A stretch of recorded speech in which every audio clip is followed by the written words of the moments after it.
Alright guys, Portugal have just beaten Switzerland, and beaten would be the operative word there. They have absolutely hammered Switzerland by 6 goals to 1. This was a game that I thought was going to be a really close game, so that was a little bit disappointing from Switzerland's behalf. But the obvious talking point before the game was the fact that Cristiano Ronaldo was left out of the Portugal starting 11. And I thought it's the correct decision. He's not the player he was, and but his attitude completely stinks. So I tell you what, if I was Fernando Santos, that's probably the last time I'd involve him in the Portugal squad. They've got better strikers.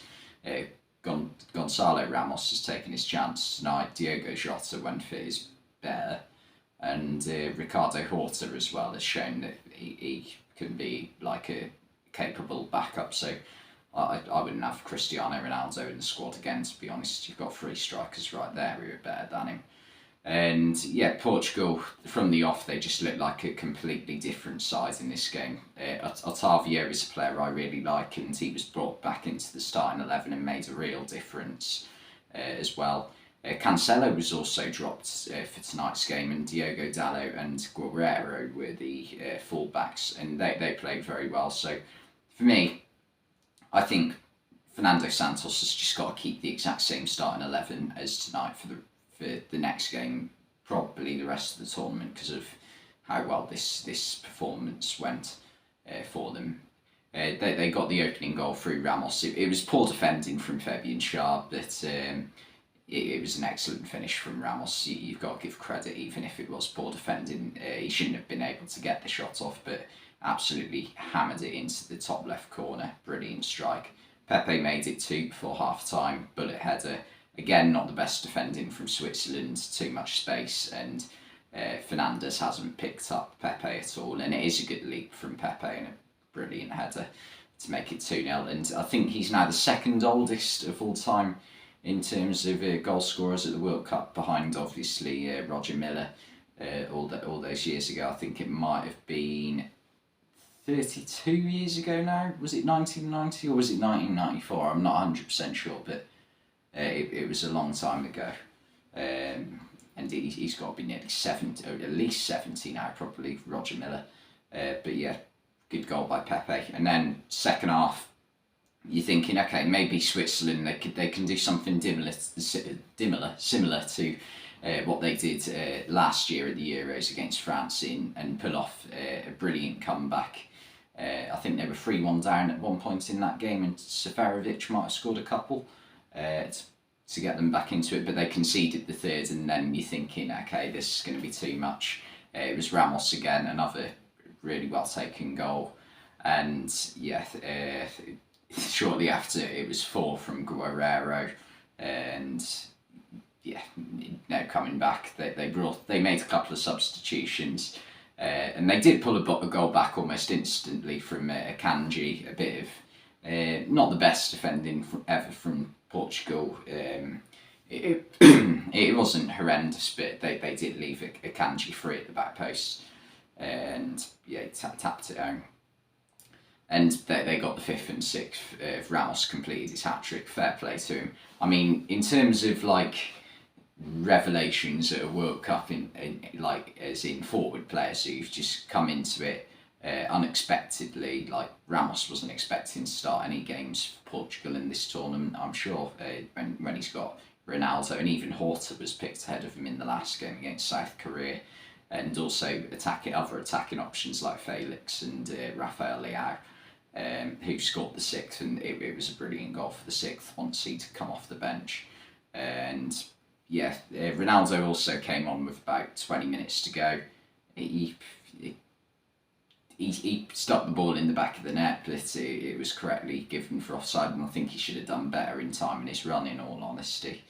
But yeah, he can't start for the next game, in my opinion, because why disrupt something that's working? I've completely butchered the phrase there. What's the phrase? If it works, don't fix it. Something along the lines of that. My brain's not working. But yeah, it was a brilliant goal from Leo. Lots of dip on the shot, and just left Jan Sommer a bit bamboozled. I felt a bit sorry for Sommer at times because I didn't feel like any of the goals were his fault. It was just poor defending, really. I thought Fabian Schär had a bit of a nightmare, and Switzerland didn't really offer anything in attack. To be completely honest, I think the closest they came scoring, obviously besides scoring, was a Xherdan Shaqiri free kick in the first half, which was possibly going wide anyway. It was a good strike, but could have gone wide. Could have gone wide, I think, even if Diogo Costa hadn't got a hand to it.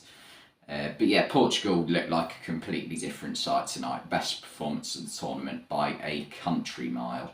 In the group stage, they did well.